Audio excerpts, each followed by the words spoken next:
Hey ladies, it's Saturday night, and you know what that means. You want to get away. Single Moms Lifestyle presents the Saturday Night Getaway. Hello, hello, hello. Hey family, we're back. Yes, darlings. Single Moms to Wives Saturday Night Getaway. We are back and ready to talk everything and anything family, love, relationship, parenting, finances, politics, you name it, we are here for it. After 2 long years of a very long sabbatical, we are now in our third season. So, yay! I am so excited to be back. And I am sitting here, of course, your host, Queen G. Sitting here with my beautiful host. We have Simply Lorraine. Whoop whoop. Can you hear Hey me? y'all. And not your status quo.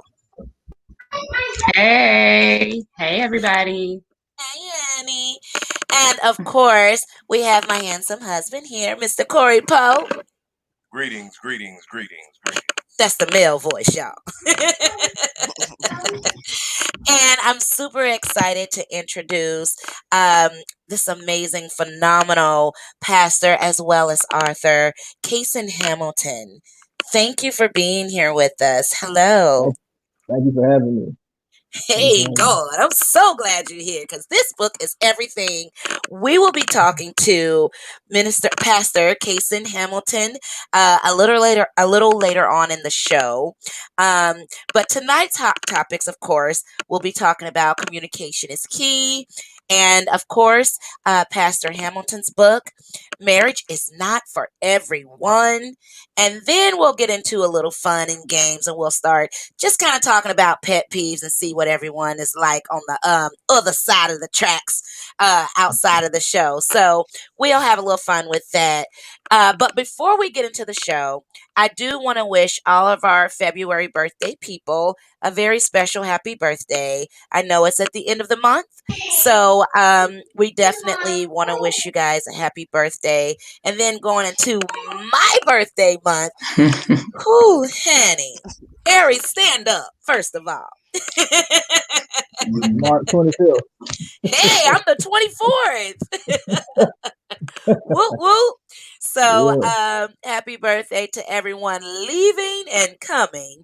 And then we also want to continue Black History Life here on Single Moms to Wives. It's not a month, it is a life that we live every day. If you're celebrating in Juneteenth, we'll shout you out then because we're not going to stop shouting out Black History Life on here. Okay? Is it anyone that y'all know that's having a birthday coming up, especially in Aries?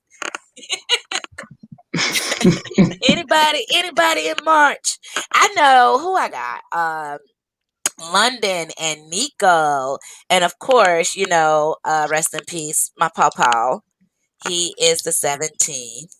Y'all got some March birthdays? No. No. I'm No thinking. March Well, we got birthdays. Pastor No, my Hamilton. 3/4 birthday. Well, yeah, Your who? and you. Yes. I said my 3/4 birthday is March Yo, 21st, which means we are not. hear me out. We're Yeah, not people doing always that. want to make up something. I'm about to be and all of that. Her 3/4 birthday. What? So I like it. Corey talking about he like it. I heard that, bro. So how's y'all week been so far? Talk to me. It has been blessed. Today, my last living grandmother is celebrating her 81st birthday. So it Oh, was a that is blessing to be able to go amazing. by, talk with her, have morning coffee, put a smile on her face. So Yeah. yeah, Yeah, the that's start of my week amazing. has been good. That is amazing. Happy birthday. And Yes. not just status quo. What you got going on? Oh, I'm just back in the regular scheme of things. As y'all know, I just threw this surprise birthday party for my dad turning 70. And so I'm like glad that is all behind me and I can get back to my regular scheduled programming. That's awesome. And he enjoyed it. He did. He Absolutely. really enjoyed it. I saw it on Facebook and I was like, oh, where's the tissues? That's dope. That's dope. You are really sweet. You're the only girl.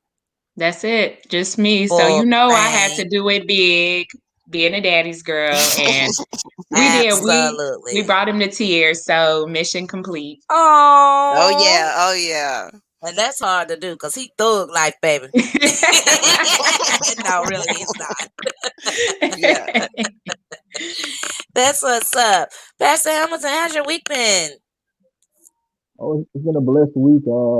Thankful to you and others. I've been running like a chicken with my head cut off trying to sell this book and sell it. So it's been a crazy week, but I'm thankful for the blessings and opportunity to sell this book. Absolutely. Listen, I need your shipping account. Do you hear me? I thought it would look. At first, I thought I was special. Then everybody else was like, ordered my book yesterday, got it today. I said, how does he do that? Listen, It's truly a blessing in the storm. I think the Texas storm helped with them shipping out my book so quickly. So I and think they hurt me.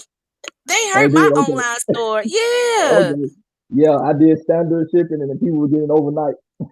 Oh, absolutely. Yeah, They was like, it was well, we crazy. can't ship nothing else, so we'll go ahead and get Correct. these. Yeah, correct. That's Correct. amazing, and I'm so Yeah. glad that you are off to an amazing start. Thank you. Yeah, I'm really looking forward to diving into this. So bless you. I'm so glad that's been going well for you. I know Thank you. Simply Lorraine got her book. When did you Yeah, get your I book? did. I got my Yesterday? book yesterday. Yeah. Yes. Great. Wonderful. Thank you. You're Thank you. welcome. Yes. And I not just And really that, it this is quote appreciate it. just ordered her book, so she should be having a book on the way, right? She's freezing. That's right. Yes. Okay. Okay. mhm. Okay. Sorry, we got a little delay, but we're gonna Fine. we're gonna talk through it. It's all good. Um, all right. So we're gonna go ahead and get into the first topic, which is communication is key. Mm. Since we have our quote unquote expert on here, we're going to go ahead and let you give us your thoughts on uh, communication and marriage. For everyone that may not know, Corey and I are coming up on our 5th-year anniversary. Wonderful. Yes, it is. It is wonderful. But what I can tell you, out of all of the many challenges, I believe that the biggest one was learning how to speak each other's language. And it's no secret that everybody knows that, we see it a lot, the 5 love languages, and it's kind of like, it may be one of those things where people really don't take seriously, but you have no idea how important communication is because um, perception, if it goes down the wrong road, you know what I mean, that can just be the beginning of an atomic bomb in your relationship. So you want to make sure that you understand and help me out with this, um, where the other person is coming from, what they're actually saying, and not just what you're hearing. Is that correct? Correct. I would say first and foremost, myself being married for, I've been married 11 years actually, and one Ooh, of the things, ooh, yeah, yeah, yeah, congratulations. yeah. I've been putting in long work, hard work. He said hard work. You've been putting in hard work. One thing I learned about communication is that God created man and women differently for a reason. And one of the things I learned in my own relationship, oftentimes women deal with feelings and we deal with facts. And I think the balance should be is that men should start dealing with feelings, but also women should deal with facts. Oftentimes in our Absolutely. oftentimes in our relationship when we argue, she says, "But I feel," but then I give her facts. She said, "I didn't think about that."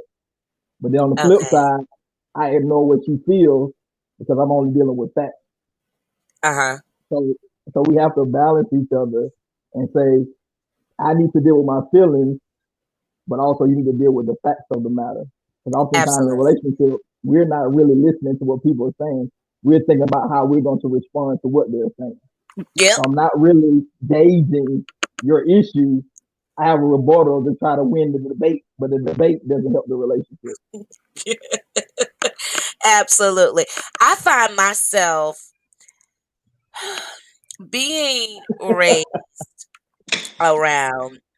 So Pastor Hamilton is saying, basically, you made the statement that a lot of times men deal with facts and women deal with feelings, right? Yeah, correct. So, so I find myself being raised by some gorillas. No, I'm just playing. Just being around my uncles. I have some uncles that, as girly as I am, I used to be the little girl hiding behind the chair, just soaking up all the game. You know what I'm saying? And so it put me in position where, being married now, and even in my dating life, where I wasn't the feeling one. I was the Right. fact one. You know what I mean? Right. Right. I lack that. And it's crazy because, again, I am super girly. But when it comes to this area, I can be a little bit too much. Um, I could be a little bit too much. But then I noticed that being married with my husband, there are times, far few and in between, where there's the feeling there and he misses the feeling because he's so used to the gorilla. Right. Does that make sense? Makes perfect sense. So it's like, I'm a girl, treat me like a girl, respond to me like that. But he's like, so that's what we doing today? You know what I mean? And it ends up causing us to clash. Simply Lorraine and Not Your Status Quo. Do y'all ever get that in the communication area? I over communicate. Oh Mm. Lord. What do you mean by that? I'm gonna tell you. I'm gonna tell you what I'm about to tell you. Then I'm gonna tell you what I need to tell you. Then I'm gonna tell you what I just told you. You understand? Yeah. So you say it too many times.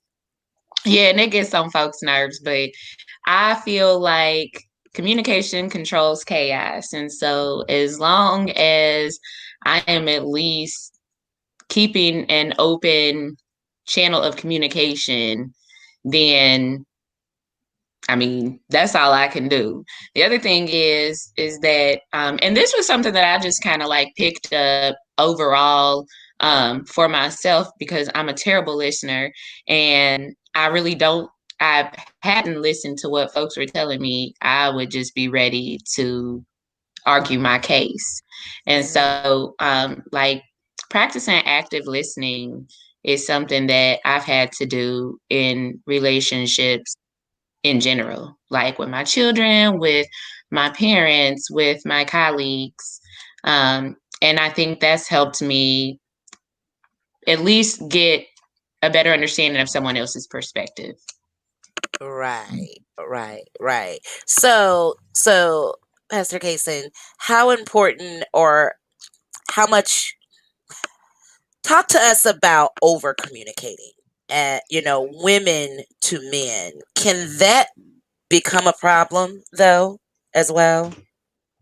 It depends on the relationship. In psychology, they have a principle called the sender and the receiver.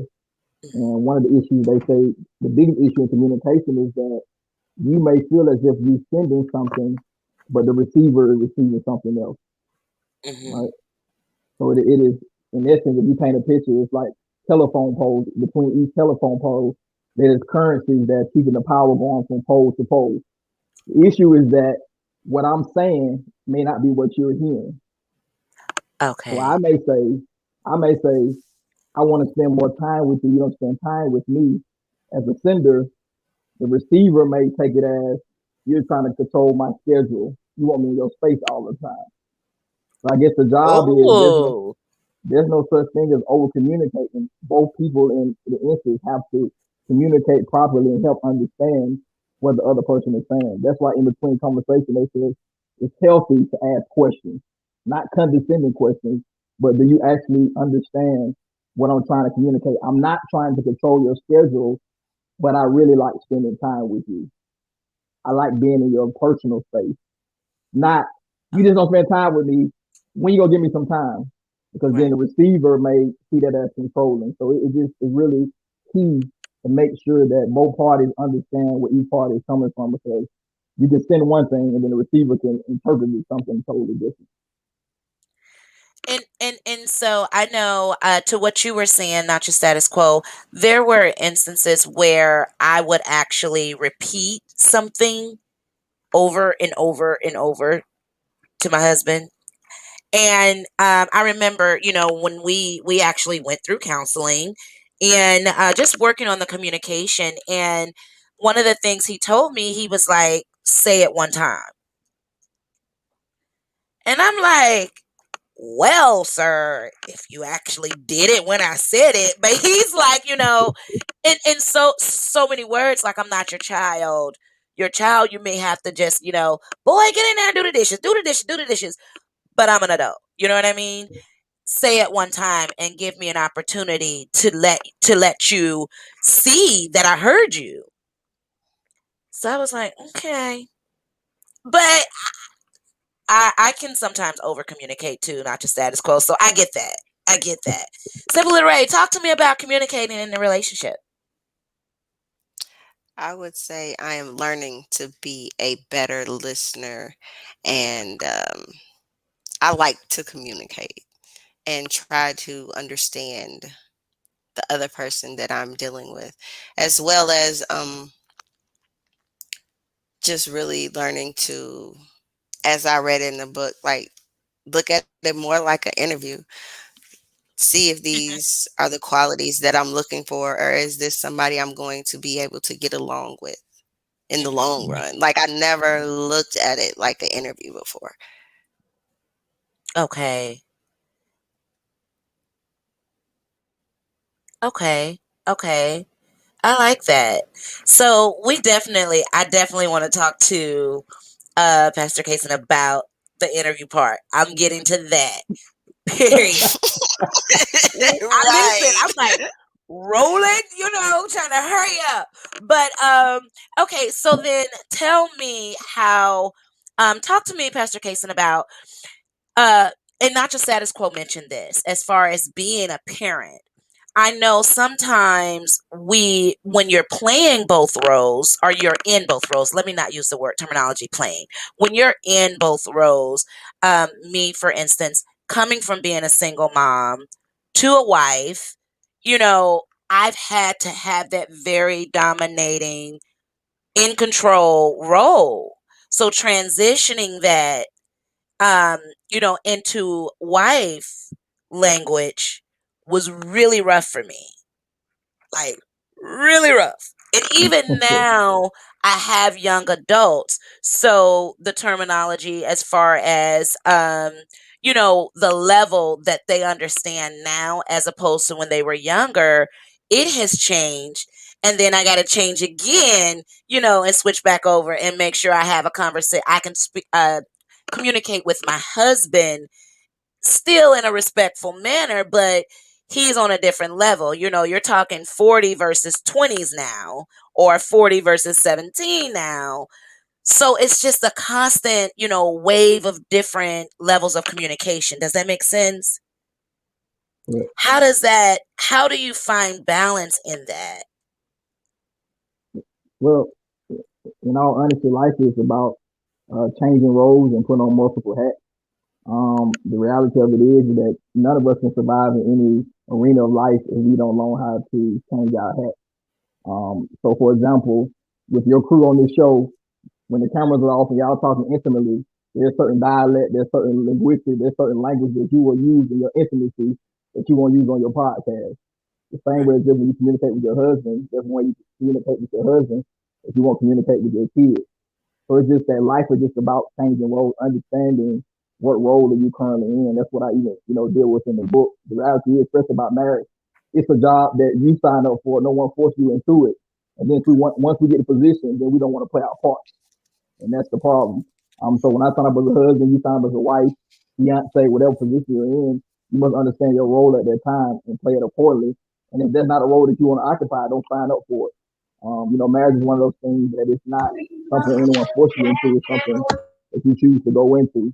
And we just have to have the wisdom to figure out how can we delegate each position in our life because every position requires a different cadence, a different tone, a different level of intimacy. The way I deal with my kids is not the way I deal with my wife. When I come home and deal with my kids, I'm not Pastor Hamilton. I'm their daddy. So I have to deal with them Right. on that certain level. So the reality of it is my kids don't care about who comes to church, no budget, what books I'm selling. I got I, I have to sit down Right. with them and Paw Control or whatever they want to watch, TikTok videos because that's then I'm gonna change their role based upon the dynamic I'm in. Right, right, right. And not just status quo. Since you made the statement, do you find yourself having it so just talk to me about being able to transition. I know, in a relationship, you find yourself mommying, more often than seldom. So when you have do you find yourself cuz I'm not going to lie, it's so easy to slip it, to lose sight of those roles, not intentional, but you just have to be like, oh, and sometimes you got to kind of pull back and be like, let me pull it together. Oh, I'm wife right now. You know what I mean? Or I'm mommy, or I'm, this. So talk to me about how that is for you. And what am I trying to say? Let me stop trying to be politically correct. Let me just jump in. Let me just jump Yeah, in. Go ahead. please jump in. Okay. Cause Go ahead. we can be I real think ignorant. Pastor, we really showing out for you tonight. Let me just tell you, we ignorant on our for podcast. real. I told you in the email, don't tell your friend. I told you in the email, don't tell He your did friend. say that. He said we could be us, y'all. So go ahead, ma'am. Okay. What I have found is that my way of communication, I think it has varied with my partner. Uh-huh. And I think I made some poor choices.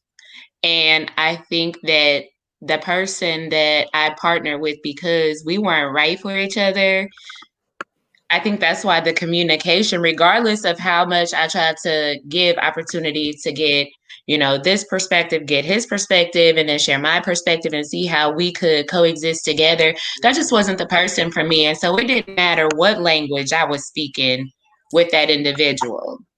And I see that as I have found someone who I have, we are entertaining each other and that sort of thing, that because he's on his grown man, I don't have to feel like I have to be in total control because I trust him to Yeah. lead me. And so my form of communication, I don't have to reiterate myself because he's ready for the task at hand. So God, I had to that switch up, is. from boys to men. Hey, you better say that. Look, I'm over here ready to be like, Say that. yes, honey, Say that. because that's a big deal when you are dealing with a man that literally can communicate. That was like the number one thing with my husband and I that like kept me, you know what I mean, and interested in him because we could hold a conversation about real grown folk stuff. You know what I mean? Mm-hmm. Um and I think that is a major key to be able to have a conversation with someone, not their representative, because even some people's representative, they're limited to to how many words they actually have in their vocab, and it stops. And Mm-hmm. you're able to see it if you're looking whatever for the right thing. Conversation is key for me. I can't speak for nobody else, but I know that's a major deal. And simply, Lorraine, you mentioned that in a previous show how conversation is major for you, right? Oh yeah, major, major. Like I Yeah, have to be yeah. able to have a conversation with you and talk about just anything, and as well as, especially now in my life, making sure that I'm paying attention. Can they hold a conversation with me? What their views are, how they feel about different things in life. Do they even really like to conversate? when we are Yeah. conversating, are they talking about the same thing all the time? Just that's very important for me. Yeah. And Pastor Hamilton, let me tell you, since we're keeping it 1,000, you said I could. There Go has been times where, in my frustration, my husband may be being very vulnerable, ahead. and I take it as a sign of weakness. So let me tell y'all what I do. He ain't this. I'm like, sweetie, so we're talking about, and he's like, oh man, don't do that. And so sometimes women can come across, especially me, can come across in a way that's so condescending to men, or cynical, will, if you will, to where, you know what I mean? It's like I don't want to be vulnerable with you, which means now I'm going to close up. We're going to have a conversation, but everything is going to be surfing. We're not going to deep dive anymore because of how you responded to me when I did try to open up to you. Can you attest to that, or can you, I know you counsel many people. Have you ever heard that before? If not, then let me be the first. Yes, I have. But as I touched on in the book, it's odd because oftentimes women will give men their hands at the altar, but not their heart. I like that. I like Mhm. that. And when So you're what's the married, difference? the difference is your hand is just a ceremony. That's what it's about. It's the marriage. It's the last name changing. But Uh-huh. as you say, when we're behind a closed door, just me and you, are you really letting me get beyond the crevices of who you are? Okay. Are you really trusting me with your heart? Are you able to tell me a secret and not worry if it gets out? Am I able to show you who I really am without you not changing your view of me? Right. And Right. it's weird because oftentimes when we get in marriage, sometimes our tank is on E because we spent so much emotional currency in relationships that was not even authentic. And now we get the one that God has ordained for us, and we have nothing else to give them because now we're guarded. So Oh marriage. wow. Oh, you go ahead, yeah. Go ahead. Yeah. Go ahead. Go ahead. Okay, okay. Yeah. So the one thing about marriage is marriage will expose what's wrong with you. It it will expose that. Oh, you said marriage will expose what's wrong with you. Yes, personally. Ooh, that hurt. Yeah. Get off my Whatever toe. issue, whatever issues you have, marriage will expose it. Wow. There's So there's a so reason. There's a reason in acting they tell them after a scene they tell them to cut because the reality of it is you can only be fake for so long. but All right. say that. So in So marriage, go ahead. Go ahead. I'm sorry. Mhm. So basically, when in the example that I just gave you, that's not a problem with him. That's a problem Correct. with me. Correct. Correct. Correct. Listen, you can't invite everybody out. See, that's why you can't put everybody on your show. But I like that. I like that. And so, in communication, when you are being disrespectful, or when you are coming in a manner that, or speaking to someone in a manner that you wouldn't like them to speak to you, that has a lot to do with your person. Correct.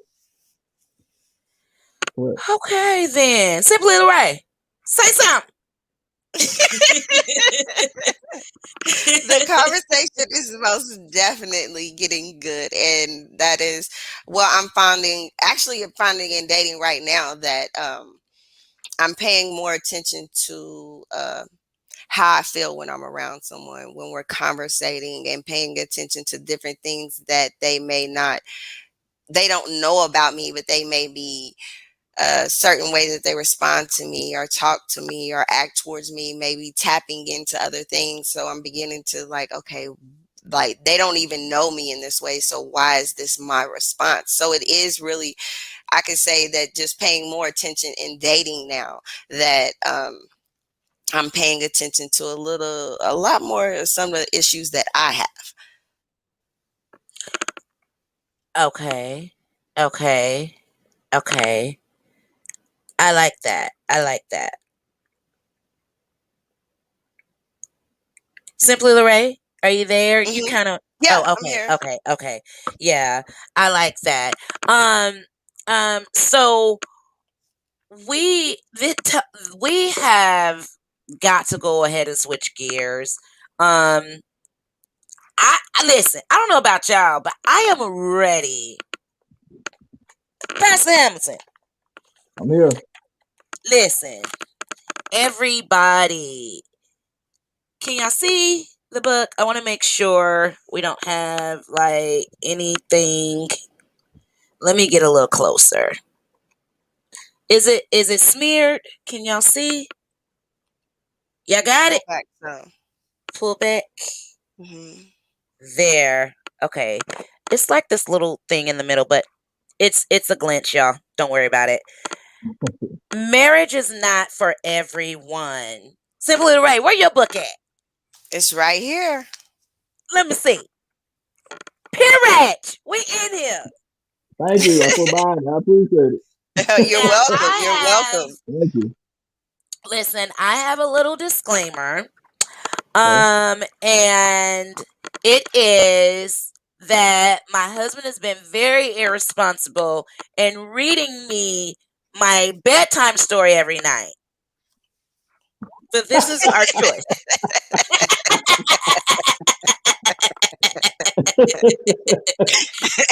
He's been irresponsible, Pastor. It's his fault. No, we have actually gotten through most of it. Of course, we're extremely busy. We just got the book, but this is our this my husband. That's our little quality time. So at night, I find the book. He'll read me until I go to sleep.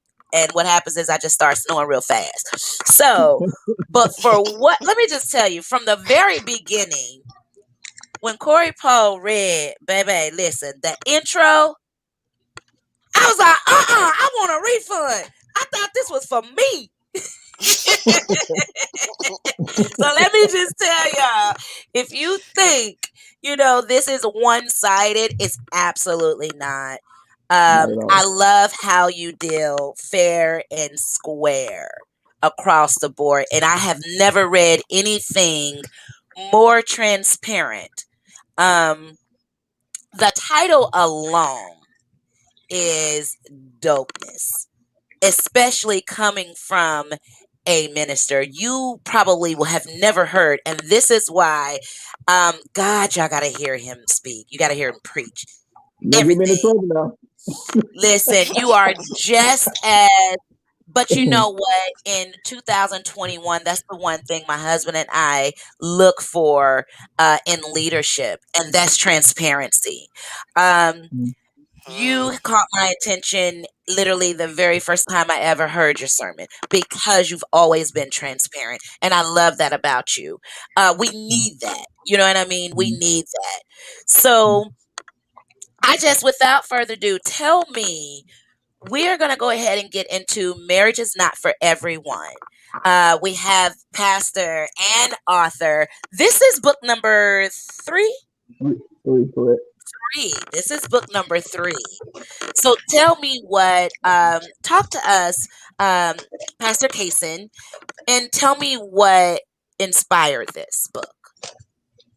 Uh, January the 3rd, 2018. My mother died at Emory Hospital, and Oh, I wow. came. I left work. I went to Emory Hospital, which was adjacent from the school I was going to. And Hmm. that night, the doctor said, "Can you, your brother, and your dad come in the room?" And the doctor told us that she wouldn't make it through the night. The interesting thing, that entire night, my dad sat on the side of the bed with her, rubbing her head, touching her hands, just speaking sentiments until she actually transitioned.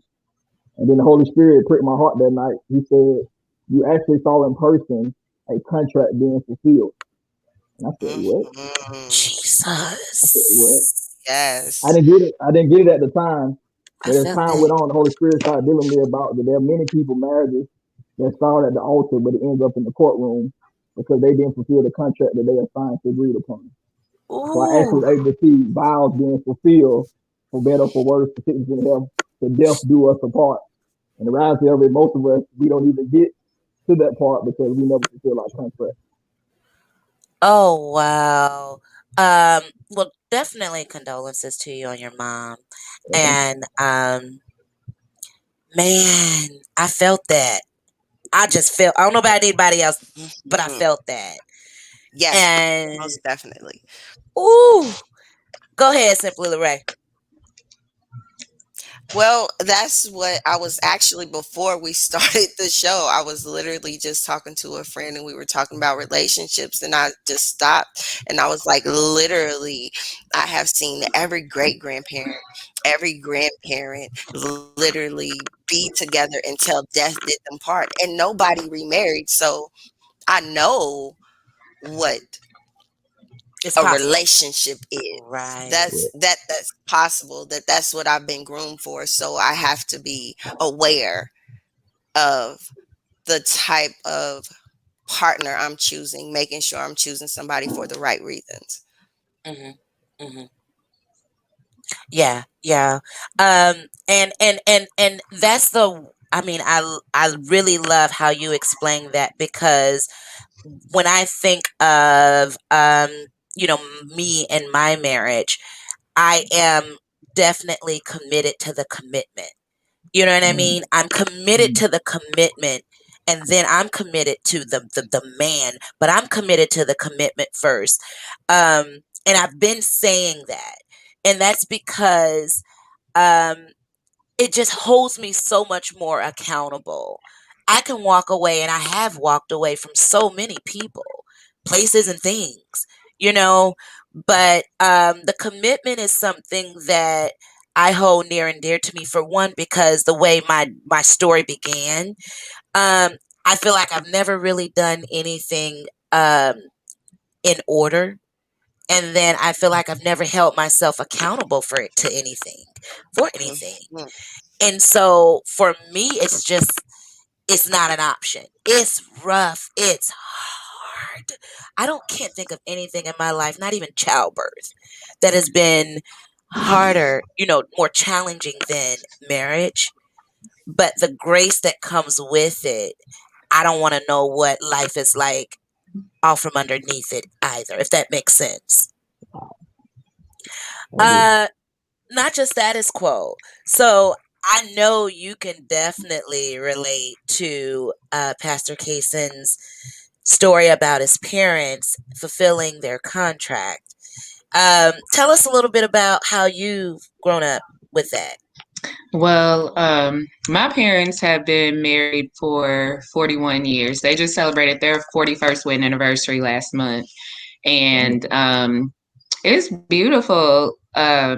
Just the way that they were able to coexist and parent us and mold us. I have two older brothers. And one thing that I just felt like, just because of their leadership, I felt like I had to tell my parents was that for the mistakes that I have made along the way, please understand that I know it was because of my choices and not because of the guidance that I received from them. It was just a matter of the choices that I made. I knew I had the tools, you know, from an array of different relationships that I've established in my life. I feel like they're um, just watching my parents together and their work ethic and the way that they would balance each other out. And um, it was just amazing. And I think also, just for me personally, um, the caliber of guys that I've allowed to court me, I haven't taken it from the altar and getting married to the courthouse for a divorce, because I haven't felt that strong that there's been a man that could stand in my father's shoes. Oh Whenever wow. something happens to me, the man that I call besides Jesus to help me is my dad. Like, Right. and I just I haven't had a relationship where I felt like there was somebody that could honestly take care of me the way that my dad does. And don't get me wrong, I might work 50, 60 hours a week. And I'm a single mom and that sort of thing. I stand on my own 10 toes. But as far as the way that I've watched my dad be a man to my mom and then a father to me and a grandfather to my children and a cool uncle, whatever role he plays, I'm just like, that's the kind of man that I want in my life as the man of my dreams. And Right. Yeah. Yeah. there might be this one that almost doesn't count. Oh, that's why I'm still single. Corey Poe, you've actually been my audio book at night to read this to me. In hearing Pastor Hamilton's his why for what inspired the book, how do you feel about that? Give us your opinion on that. And welcome, babe. Welcome. What happening? I definitely, like you said, I felt it when he said it. Um, Even without explanation, you hear things like that. Like he said, the Spirit spoke to him, and when he said it, the Holy Spirit just opened that up to me. As far as seeing the end of a contract or the fulfilling of a contract, I'm like, oh, Yeah. that was powerful. And Mhm. and he's exactly right. Unfortunately, even reading in your book, I saw that over 50% of marriages end in divorce. And hear you speaking, not your status quo about how your father is, um, and it's sad. I want you to hear me right when I say this, but when you said it, I heard old fashioned, but it's not really old fashioned. It's just that's the measure of a man that's been lost throughout time to where we can even say that. You know what I'm saying? That should be just as current now as it was then, and it shouldn't even have Right. that title, old fashioned. Yeah, yeah, absolutely. Yeah. You brought up something, Corey Poe, that I actually wanted to touch on because I think you and I this blew us away. So, in the introduction of the book, you talked about the social media and the hashtags.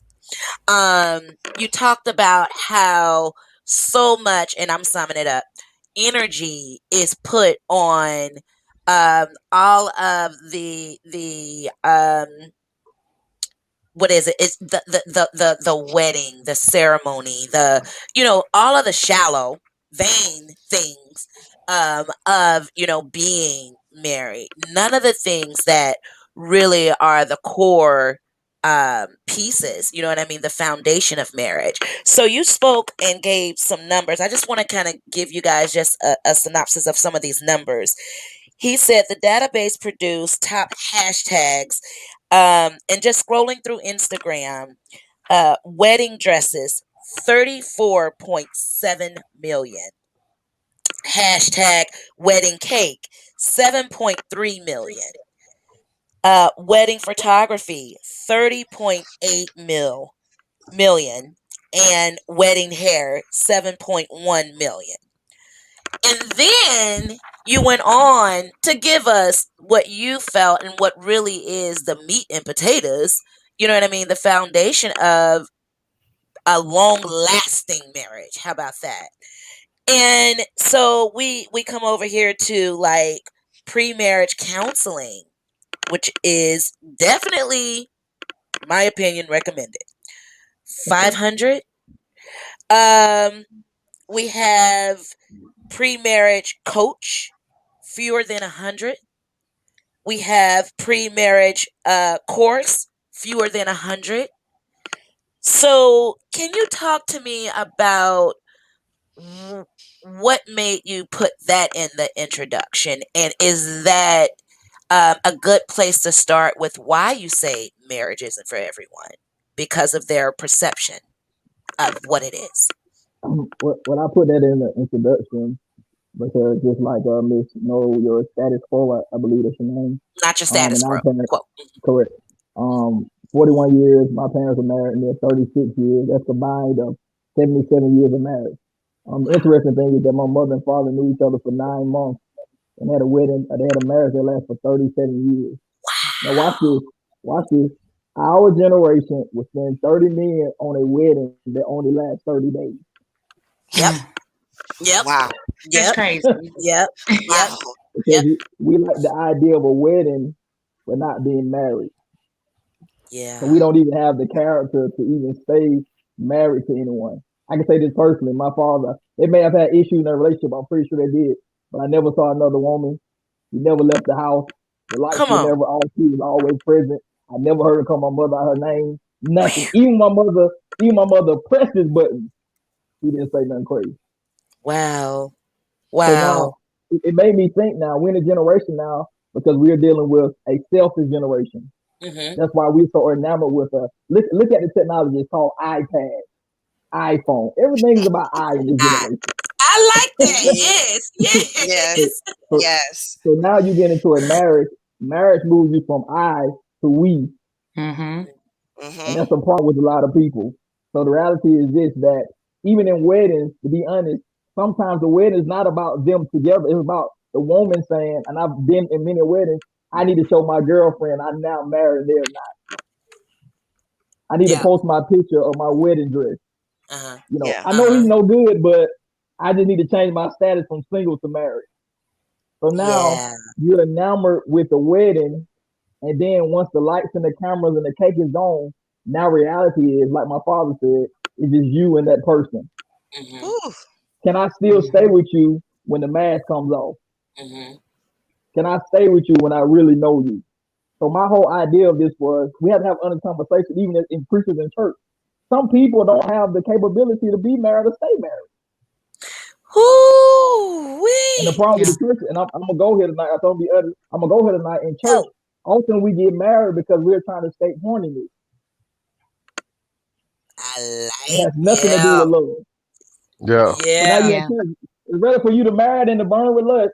And the reality of it is, you could get married and your pilot light still burn, and it may not be for your husband or your wife because you're married to the Right. wrong reason. All right. Right. So you have to have Right. honest Right. You're right. conversation of, Ooh do wee. I really want to Come on. be married? Yeah. And the church, Yeah. like I said, marriage is not an escape for horniness. It's not. Yeah. Because in Yeah. marriage, Hmm. and I'm gonna say this, and I'm gonna let you jump in. The reality is in marriage, as I said in the book, if you don't have an imagination, even in sex, it's gonna get old. And I'm gonna leave it Come right there on, because I don't want to get in more Jesus. trouble. I'm gonna leave it right there. Woo wee. So, ladies, sirs, I I can't thought we was breathe. Give getting me real some water, tonight. water. The conversation just got real. It just got real. Oh man. So yeah. Listen, like I'm like blah blah blah blah blah. Help me, Yeah. Yeah. y'all. But you know what? It is absolutely true that so my husband and I we actually did the courthouse thing. And if y'all give me just y'all know I listen, y'all know I'm theatrical. I gotta give y'all a little bit of a story and I'm gonna try to do it real fast. Um so first time we were supposed to go to the courthouse, we got a little argument. I was late. I'm always late. He don't like being late. It was about me being late. We No, you didn't didn't go through. show. Okay, I didn't go. I didn't go. Oh. Ugh. It's a funny story. You were late, late. So Go I ahead. was late. Listen, I was working though. So I was late. I didn't show. We rescheduled, went again, but like between the certificate and the rings, we had an argument to this day. I have absolutely no idea what it was. He's packing his stuff. I'm, sitting on the stairs, blah, blah, blah, blah, blah, doing what I do. And it instantly, I promise y'all, it hit me and it happened just like this. It was like God literally was telling me, so you gonna get a devil this again? Mm, And in the middle of him packing, we fussing back and forth. I stopped and I was just like, Corey. And he's steadily blah, blah, blah. And I'm like, Corey. And he's like, what? And I'm like, Let's go. I promise you. He stopped packing his stuff. I got up off of the stairs. We walked. It was almost really like we were an out of body experience. We walked and drove quietly to the courthouse until we seen that thing through. Um, and then not a year later, like everybody was saying, traditionally you need to just have a reception a year later. I do my own thing. So Yes, you do. Yes. 2 years later, we did have the ceremony. But it was something that stood out to me simply because in that instant I realized how much the enemy does not want marriages to work. And so when you say that, the commitment, the contract, those vows are way more important than the ceremony. You are absolutely right. So, Pastor Hamilton, talk to us about why the enemy does not want us to be married. Why would he rather for us to say, "Oh, this ain't gonna work. I'm gonna divorce you and then divorce you and then divorce you, and before you know it, I'm divorced 4 or 5 times." And it's not me. It's just because it's not. Marriage isn't for me. Tell me what's the difference in that? It may not be a popular opinion in this generation, but the enemy doesn't like marriage because marriage is about order and structure. Really? Sir. It's about it's about having a man and a wife in a household together, rearing a family. So Come on now. the enemy loves men saying, "I'm not gonna marry none of these women," and the enemy loves women saying, I'm a single mother. I'm gonna hold it down on my own." So he doesn't like structure. Notice if we go into the Bible, we do a quick Bible study tonight. The first thing the enemy attacked was a marriage. Really? The serpent's in the garden. What's the first thing he does? He goes talk to Eve. The serpent, Eve is at work. She's working at Kroger. The serpent is one of her homegirls and say, "Hey, did God really see that to y'all?" She, the serpent in essence was that third party voice who was trying to influence something they did not partake in. So he wanted to mess up the contract. Notice when they was on one accord, they was naked and not ashamed. But then after they sinned, they was ashamed to be naked in front of each other. So one Wow. way you know your relationship is falling apart is that you no longer want to be vulnerable with each other because snake talk has not entered into your covenant. Ooh wee. And because of listening to this and it's crazy, because of a broken marriage, a broken issue, what happens? Watch the trickle down effect. Now Cain kills Abel. So now not only are the mother and the father having issues, but then the kids are affected by it. So the enemy understands if I can mess with the head, it could trickle down to the bottom. Oh So for wow. example, not your status quo. If she didn't have a good father in her life, she probably married 5 different dudes by now. But watch what happens. Wow. She's seen an example of a real man. So when the real is being seen, it cannot be replaced by something that's not authentic. So she doesn't need the Holy Ghost. She doesn't need scripture, but because she's been exposed to what real gold is, just by the eye test, she can tell that's not for me. So Right. marriage keeps order. It keeps structure. It keeps harmony. It keeps covering. That's relative. This enemy doesn't want us together because the woman is there to help the man and the man is there to aid the woman. It's Oh not a wow. popular philosophy in today's society because everybody want to act as if we don't need each other. But in essence, saying that we don't need each other, everybody wants somebody. Oh wee. Simply Lorray. Say something. Yeah. Now listen. This your lane, ain't it? This your lane. Church, but this is so real. Like it's just like he said it all. Yeah. Because when you think about it, a relationship, a bond, a marriage, you have like two is better than one. You have somebody to walk this thing out with.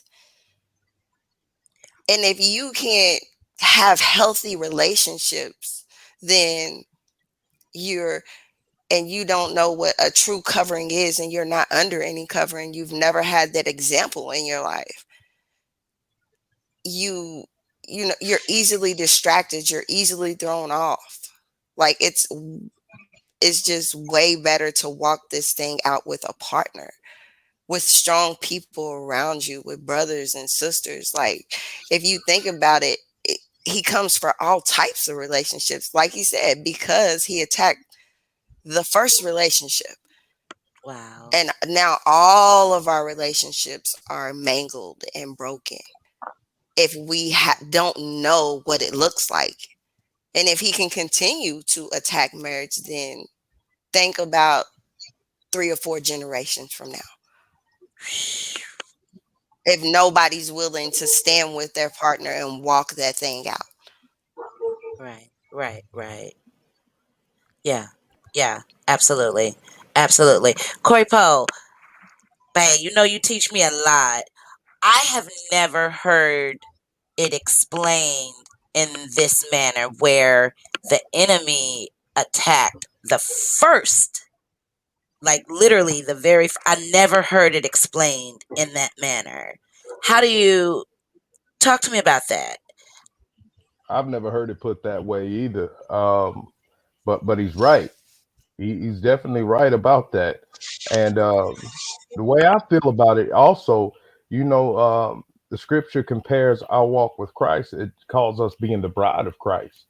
So marriage is also a reflection of the intimacy and the closeness of a relationship that we have with God. That's something that's supposed to be mirrored. It says, "Husbands, love your wives, even as Christ loved the church." So what we're doing in marriage is supposed to be a representation of what we believe or who we believe in.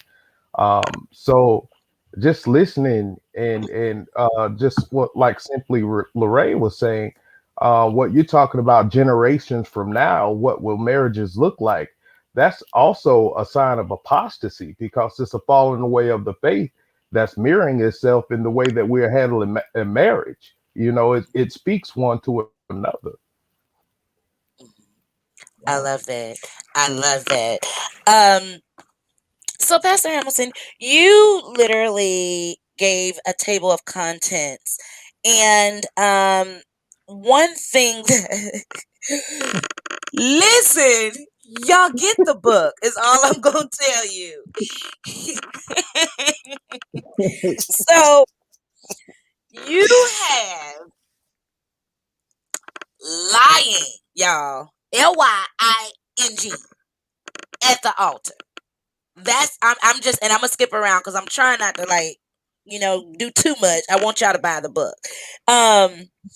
Lying at the altar. Um, please talk to me about your table of contents and where they came from, especially a topic. I mean, a title like that. Uh, you're funny. Listen, lying at the altar came from the concept of that we love the left side of the vows, but we ignore the right. So we love the better, but we ignore the worse. Okay. We love the Mhm. health, but we ignore the sickness. Mhm. So the reality of it is, many of us lie at the altar because let's be honest, most people love is conditional. Yeah. I love you until you do something I don't like or agree with. Yeah. Yeah. Yeah. Most human relationships are not agape. True. Because watch this. Let's go deeper. As your husband said, love your wife as Christ loved the church. Mhm. As believers, as the church, we are, as the Bible said, we have been hoish in many of our ways, but he's still committed to us. Mhm. So Mhm. when you marry Mhm. someone, you're saying, even when I know the worst of you and it hurts me, I'm still gonna be with you. Right. And it's a lot at the altar because You won't many be. of us know I love you until you stop paying the mortgage. I Uh-huh. love you until you talk to my kids wrong. I love you until you don't communicate properly. I love you until we got to go back to the apartment. So the point was that many of us, that's why I suggest in the book, and I want y'all to read it. I suggest in the book that if you are going to sign a contract, it needs to be conditional based upon what you're willing to sign up for. Right, So right. Man, you better many of walk us, this thing. many of us deal with the prenuptial agreement, which deal with assets. But it should be, as I like to push the thought in the book. What a marriage license will I drive a license? Would you renew it when yours expired? Mm. Go, man. Because because many of us lie at the altar. We say one thing, and then once we get in it, we do something else. That's what I'm saying. Say So we that. have to Listen. really sit down and think, before I marry you, do I really want to deal with you? But then a lot of people, woo, woo. If it wasn't gonna be an echo, I'd turn the fan on because it's hot in here. Okay, listen. I think Let that's our point tonight. what we say back at home is getting hot in her. Period. Hey, you gotta get Corey Poe or her one time for the one time now. I'm sorry. Oop, not your status quo. But anyhow, uh, um, okay. So I really want to kind of go backwards, but I want to bring it all full circle in what you just said. So in our generation, many of us have not seen beyond our grandparents. I'll say that far few and in between can, and I'll say we're my circle. You know what I mean? I have aunts and uncles that have been married, 30 plus years, 40 years, but it's so far few and in between as far as something that, um, you know, is obtainable, where within my circle. And so if you don't know what to look for, if you don't know, um, if you've never been taught the withstanding, let me just say that, then how do you know what I mean? How do you hang on? What do you hang on to? Because for anyone that doesn't understand the way you just explained it, the way Corey Poe just explained it, to not know that, all I do know is that I want to get married. You know what I mean? Before, it's almost like for women a biological clock. That's one of the things that's on our list, to-do list. You know, I want to get married by the age of 30 or by the age of 35, whatever that number is for you. But beyond that, I don't know how. I've never been taught. So when you say marriage isn't for everyone, are you saying that it's not for the people that really don't know? So all they know is hey, this doesn't work for me. I don't like you right now. I'm done. Yeah. Or are you saying marriage is not for the people that know they're not in it for the long haul? They're just doing it for the paparazzi. And this is why I say I'm gonna get in trouble as a preacher because I put it in the book. Some people find out before they're married.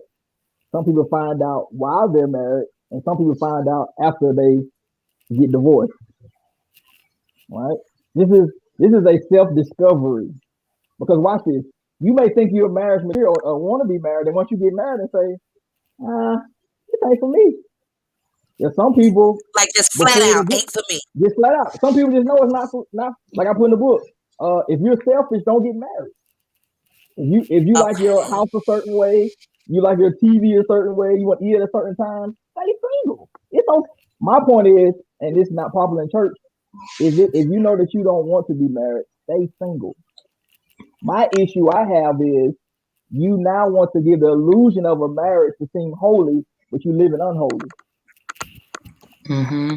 Just stay by yourself. Yeah, man, I'm gonna fall out. See, I get that. the church doesn't want to deal with reality, and the Right. problem happens is when we try to have these perceptions. Watch this. This is, and I'm just gonna be real, so we being real on tonight. You being by yourself, pleasing yourself, is not gonna cause you child support and alimony. Well, But God. when you marry Say someone, and now that. you Well, bring them into your life for sexual pleasure, and then it goes away. Now your whole life is affected. Your money is affected. Your kids are affected. Your mental emotional state is affected. But in church, we don't want to have these real conversations. We want to we Right. want to dodge them. As I always tell them at our church, I say the two subjects that we want the most, we always avoid, and that's money and sex. Right. Everybody wants Right. money and sex, but in church we don't want to talk about it. Right. Right. Right. Right. Right. Mm-hmm. True. True. True. True. True. And So the So don't want to point be of why? this real about it anyway. don't want to be real about it. So the point of Yeah. this book is, like I said, you have to figure out within yourself if you want to be married or not. That's an honest conversation you have to have with yourself. And some people don't figure that out until after 20 years of marriage, and they say, marriage just ain't for me. Other people say, I need to be married. I want to be married. I need to watch this now, evaluate myself, and see what I did in the previous marriage. Mhm. Yeah. It's a self Mhm. discovery. And as I told them in Okay. church, one person said, church people, they don't stay married. I said, we forget the scriptures. Jesus said, what God put together, let no man separate. Mm-hmm. He didn't say what Christian Mingle put together. Listen, sir. So we get I'm into here for it. relationship, we get a relationship that God didn't ordain, but then we want God to sustain it. It wasn't Period. the enemy. It wasn't the enemy. As you said, your biological part was, I'm tired of being by myself. So I just want to get married. It wasn't the Yeah. enemy. It was the Holy Ghost. Yeah. Yeah. So Yeah. that's the Yeah. point. We have to go back to God. What God has put together, Yeah. let no man separate. Not what you put together or what you wanted to do to put together. Oh, that's good. That's good. That's good. And so, why do you think that Mm. um church folks, I want to go back to that statement, are so big on, you know, you gotta be married. You gotta marry. You need to marry. It's ungodly not to be married. Why do you think they are so keen on that and not, like you said, the actual commitment of it all, the truth of it all, so to speak? It's the illusion of perfection. Even some pastorate roles, they only reason they want to pass some pastors not to be single. Why? Because they don't want them sleeping with the women. It's an Mm, illusion because you can be married and still sleep with women. come on, talk to them And now. in this society, to be honest, there are pastors who are sleeping with me. All right. You know So what? this the It's been a reality of what wonderful we're night, dealing with. guys. We're done. No. This the reality I of what will we're meet dealing y'all with. on the other side. Come All right. through, Pastor. I am here for it. He This said, the let's be reality. honest. I That's the appreciate reality that. of what we're dealing with. So now Yeah. the churches notice, as someone said earlier, you always hear the scripture: it's better to marry than to burn with lust. Yeah, All right. Yes. yeah. But we never hear when Paul says, "Stay single like me," because in being single, you don't have to worry about marriage, but you can do more the work of God. Right. Okay, So, okay. so Yes. go ahead. No, no, So, no, so no, no, Paul, no, no, no. I want you to keep going. okay. So even in that chapter, Paul deals with celibacy. He deals with marriage. He deals with sex. He deals with all of it. No one talks about, even in the Bible, what Paul says, you're sinning against your spouse when you don't have sex with them. And the only time y'all not should come together is for fasting and in praying. Oh, So in wow. church, we only deal with the surface level. We Oh, deal with wow. what looks good, what is presented to be good, but we don't deal with the depth in the crucible of it. So the reality of it is, in church, is that, especially from a pastoral standpoint, my contention is, or my suggestion is, many pastors don't want to be realistic about their reality. Oh, All right. wow. Yeah. Wow. So Wow. myself, I was married. I've been married 11 years, but I'm an honest and transparent preacher. Before we got married, we was not celibate. Right, right. Come through. All Shoot. right. So Now, now, sickle. Come on. number two, number two, even in our marriage, we had bouts. I had to go to counseling. That's the reality of marriage. Oh, my. Come on. It's, so I firmly believe that even a painter needs his house painted. All right. Come on So now. the problem with the church is the Bible says Jesus became flesh and dwelt among us. But many pastors want to seem like God because they want to have the deified image of who they are. Man, you Ooh, better, man, I'm Oh, gonna say, shut my come on, laptop. say I'm that. done. Come on. I'm So done. they've right. been, so they've been, so Come they've been on. married Talk for to 40 us. years, Talk to but us. them and the first lady don't even sleep in the same. They don't even talk to each other. But they Mm, go to church and hold Ooh, hands, and as if everything is okay and it's all right. good. Yeah. And that's the reality of it. Is we have to be more transparent. Even I told my wife, I said, I would rather be single than act like I like you on Sunday and can't stand you Monday through Saturday. Mm-hmm. Listen. Mm-hmm. And you know what? That's But these are something. not conversations people want to have. No, we need to. And that's Right, something that I can honestly tell you, not because he's on here. Corey Poe is big on being authentic in our marriage. I have right, like several platforms, and I'm always posting this, posting that, posting this. He's like, I need the real deal, Holyfield, after the lights, camera, and all the action. You know what I mean? right, And that's the one thing that I think our society also need to see. We're so big on it is enough people posting all of the good and all of all of these wonderful things, but people don't really. And this is one thing reason why I absolutely love our show, because families need to hear and talk about these real life issues.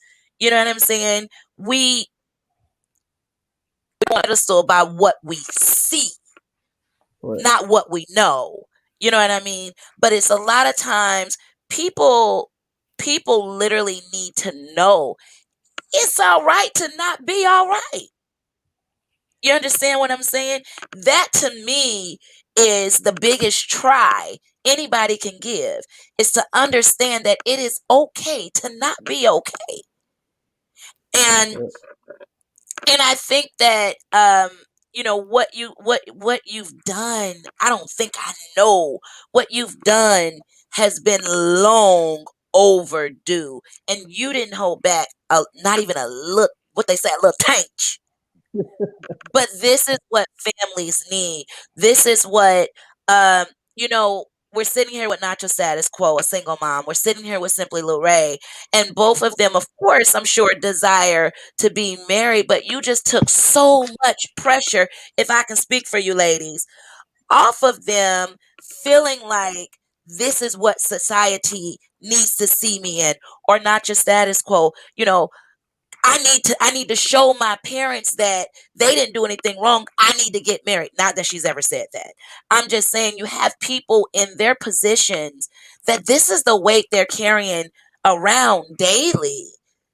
You know what I mean? Trying to be able to live up to people's standards. So I really appreciate the fact that, not only did you put this very transparent book out there, but even in sharing, your experience. Yeah. Um, because that's real.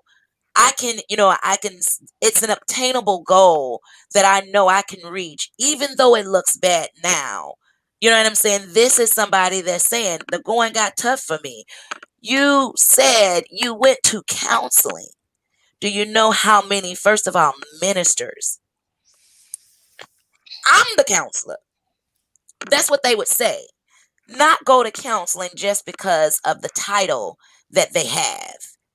And so, when you talk about being able to say, "Hey, I walk it like I talk it." That right there, I think, speaks volumes. So, talk to me about did you have to have I'm gonna lighten it up a little bit. So did you have to have the conversation um with your wife that, hey babe, I want to put this book out and I'm wide open. Like how was how does she receive you doing You, this you, book? you're a great interviewer. Uh, Thank my best friend who's a minister, he was reading the book the other day, and he called me. He said, "Has Jasmine read this book yet?"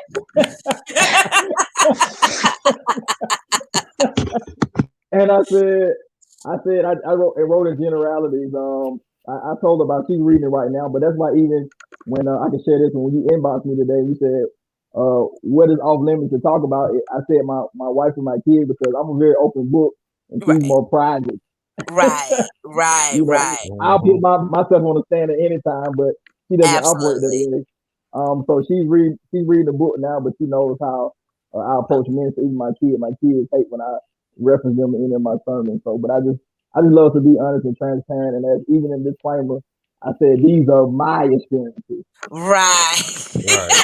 Right. It has nothing to do with her. As I told one of my close friends, I said, no matter what happened to me and Jasmine, you will never publicly ever hear me speaking against the wife of my children, or my wife and the mother of my children. Right. There Right. you go. Right. Right. Right. Even when Absolutely. we're not getting along. It's a Right. certain level of respect that you have. So that's why I said she's reading it, and once she reads it, I would love to hear what she has to say. All right. I know that that is something I would definitely would have to run by my husband because he knows sometimes I can be a little too wide open. So, Yeah, he listen, he's my filter. But yeah, I think it's amazing that you were able to, just speak from this takes a lot of vulnerability as well for a man, to yeah. just say that and then first and foremost, as someone called, you know what I mean? When you for lack of better words, I don't want to say go against the grain, but you really do, and I'm cool with it. I The think it's better said going against tradition. tradition. Let me say that tradition. Thank you, babe. When you Mhm. tradition, breaking that down again, I'm here for it. It's so many people that need that kind of transparency. Um, and you keep using the terminology, you gonna get me in trouble with the church. Do you really feel like it's trouble, or is it something that you stand on your word? This is what you believe, this is what you teach, your flock. This is how you plan to in the future reach nations with this kind of transparency. Is that really what this is, or are you trying to really keep it um No, not at all. No. I agree with you. In the words of John Lewis, I consider it a good trouble.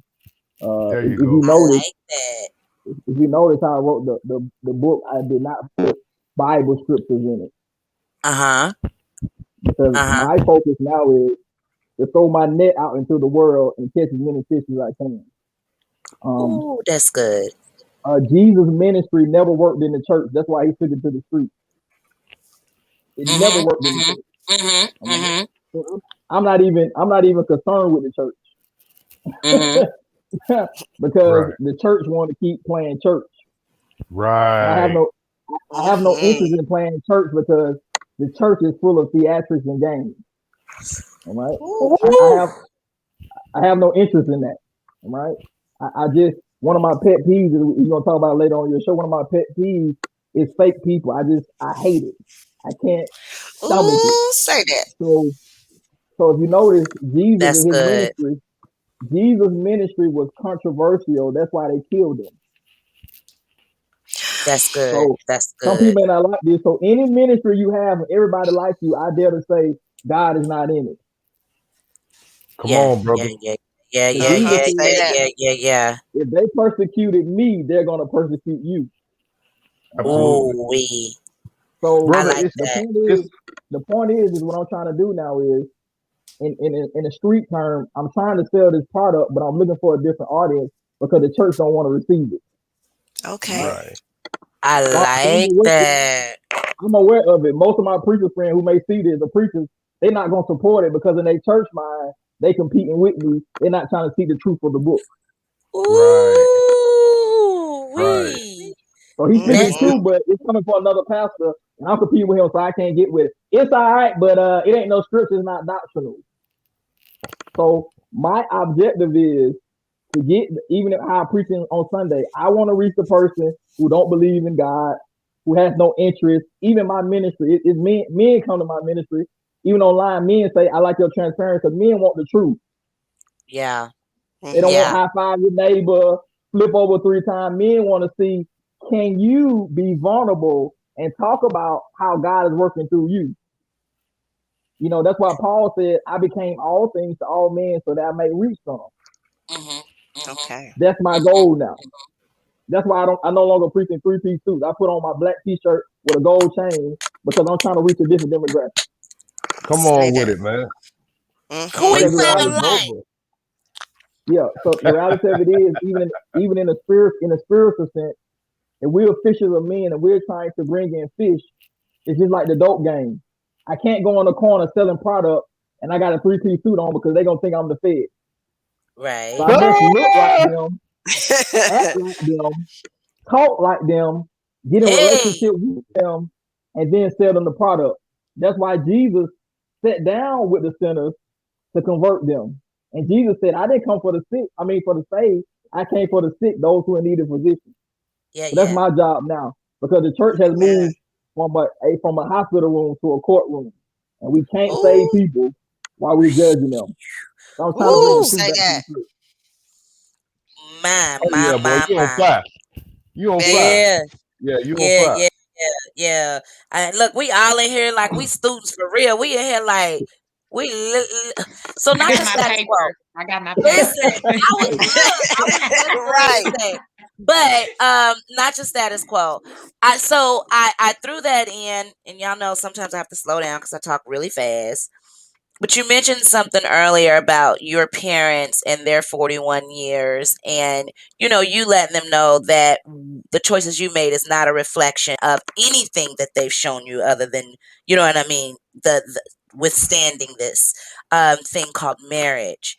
So now that you've had a chance to listen to Pastor Hamilton, tell me what your thought process is about, I mean, moving forward and just, as far as marriage and your future.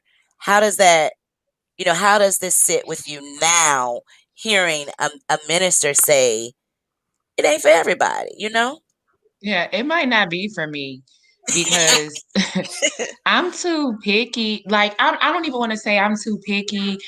I just feel like there are certain things that I am particular about. I am particular, and um, I'll just leave it at that. But I'm just starting to just wonder, like, maybe it was just something that I just wanted because that's what society says, that you get married and you have a family and all that stuff. And I didn't go about creating my family traditionally, which whatever. But just listening to it, I'm like, is my book on the way or not? Because I need to know what's going on with me. Like it doesn't make me feel like such a, I don't necessarily want to say a failure, but kind of that I was good enough to bring these children into the world with a person, but we weren't able to come together as one till death do us part. Right. Like I don't I it this conversation is allowing me to see that sometimes it's not for everybody. That's not what it is. And I'm glad that um I've gone through what I've gone through because I see what happens to people who have signed that contract and then Yeah. the contract Mm. fizzles. And Man.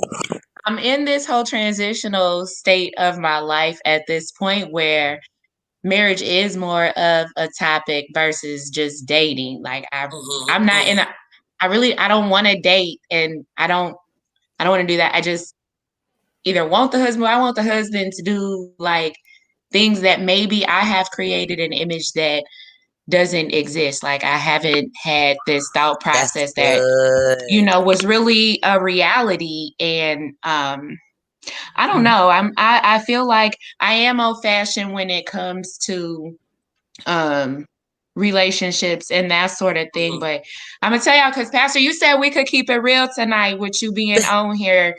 And I'm gonna tell y'all one thing that really sat with me that you said was that in a marriage, like withholding yourself from your partner is a no-no. And I think that sometimes I overwork myself, like where even in being in a relationship with my boyfriend or whatever, where don't don't touch me. Like, don't do that. And I have to Mindset. realize, Yeah. yeah, you Yeah. know, where what is it about me? Like, what am I going through that makes me feel like all I'm here for right now is working and providing for Yeah. my family and that sort of thing. And I think that I am selfish in ways that I didn't see as selfishness until we Right. had this conversation. And that is selfish. Like, I mean, isn't that a bonus of being in a relationship? You pow, pow, pow together. So it's like, I can't, I feel bad. Like,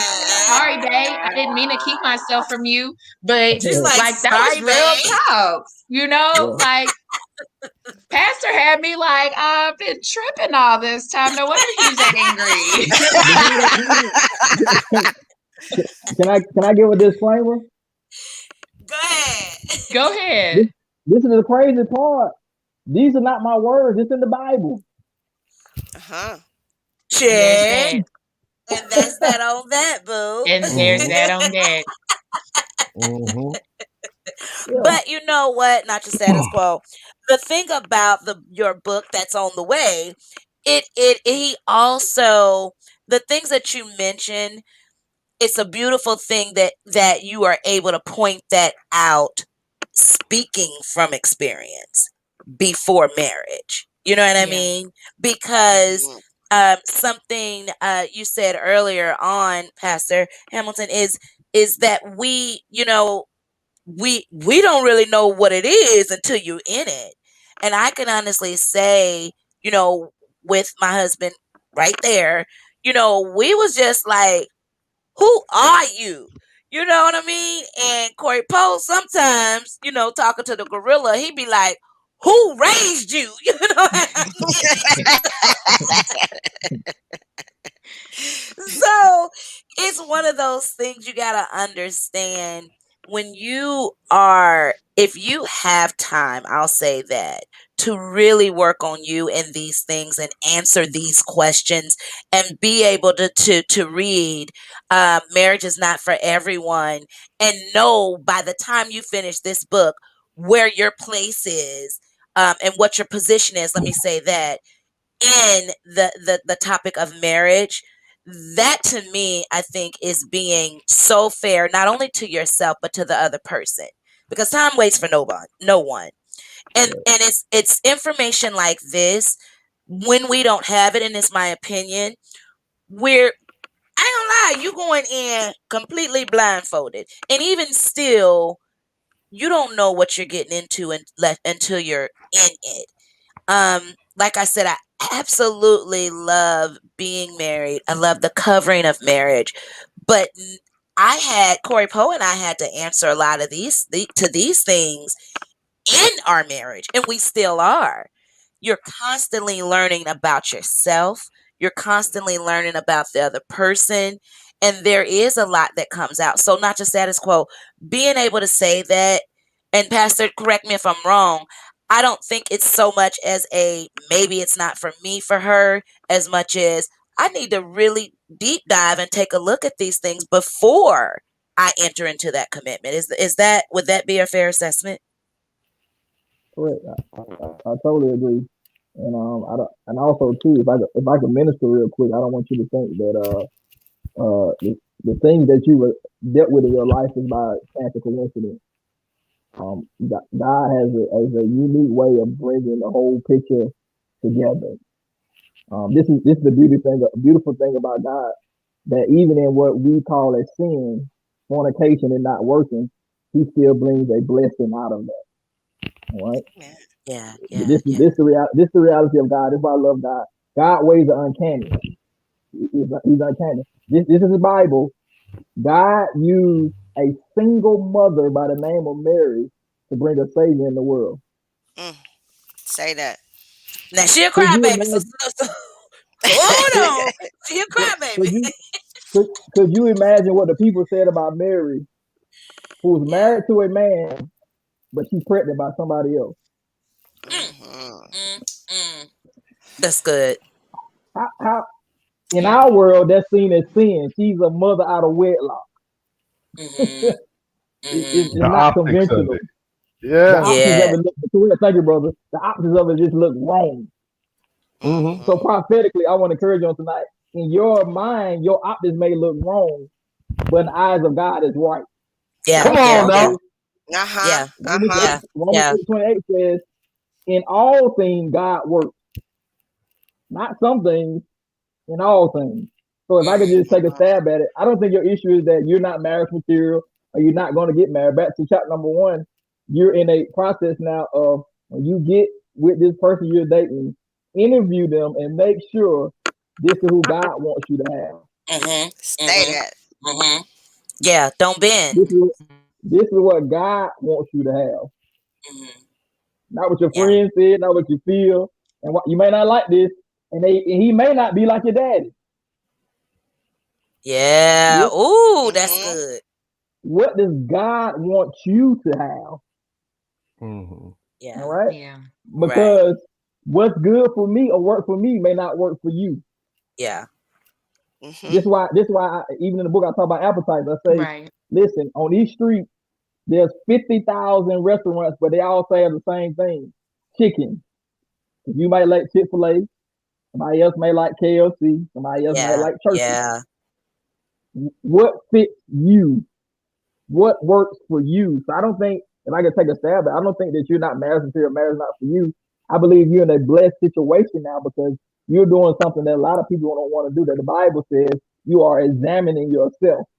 Mhm. Say Right. that. Say Right. He that. he he Say nail You that. on the right. He, head, ma'am. You right. Yes, he says ma'am. he says in Galatians, take heed lest you fall. So he says the problem is stop looking at Kasin sin, look at yourself and examine what's wrong with yourself. Yeah. Matthew Mhm. Yes, 7, sir. Jesus said, first remove the speck from your eye, then you can remove the issue from your brother's eye. Yeah. So you're in a Mhm. blessed state because what God is doing on tonight, if I can just minister, He's not having you in a place of self reflection. So now when Yeah. you get with the person, you will get what you want and also need because you know who you are. There you go. Mhm. Yeah. Because when you don't know who you are, the person falls in love with your representative and not who you are. And then once you discover who you are, y'all fall Hmm. apart. And then people translate it as we grew apart. Mhm. Mhm. Mhm. You grew apart because you fell in love with the person that I was at the point, but you have not seen who I've evolved into.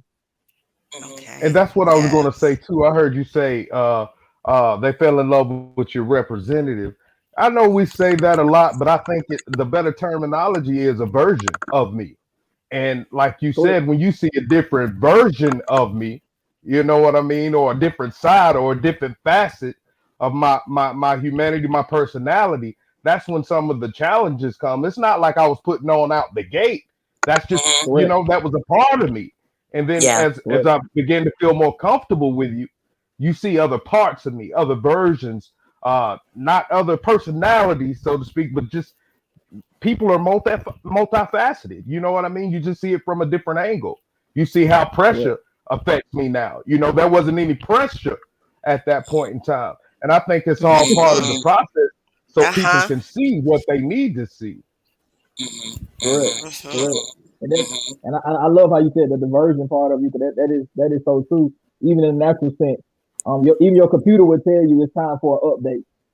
Yeah, And if you don't update your computer, watch what happens. Things don't work correctly. Say that. there you go. so There you Things go. the don't work correctly. so the reality of it is, I think Yes. right now spiritually, you're in a season where God is updating you as a person, and you're just evolving. That's what's Say going He that. on. called that Say thing that. out. Yes, ma'am. Yeah, Say that. He did yeah, that, yeah, didn't he? man. Look, hello. Yes. My Mhm. spirit man leaped. I second that. You can bank Yes. on that. You can You Yeah. helped bank me out on with the that. version, man. You helped me out.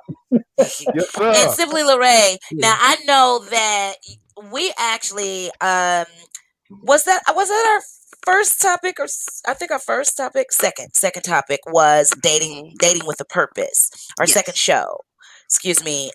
Dating with a purpose. And these are all things like you are confirming a lot of what we talked about, a lot of what we mentioned, Yes. especially in everybody being in a season of, just really getting to know who you are as a Mhm. person. evaluating yourself, and also setting a standard that you're not willing to bend, you're not willing to break.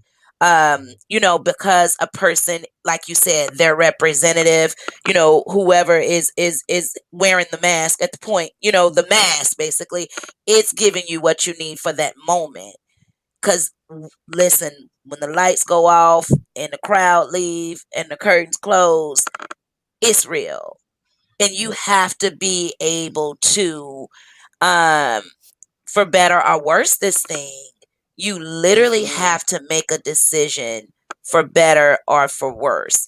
And so simply, Ray, I know I wanted to I know we got to get ready to wrap it up and play our game real quick, but Mhm. I just wanted to talk to you and get your perspective on, what he's saying as far as, just waiting and really getting to know your person. How does that hit you?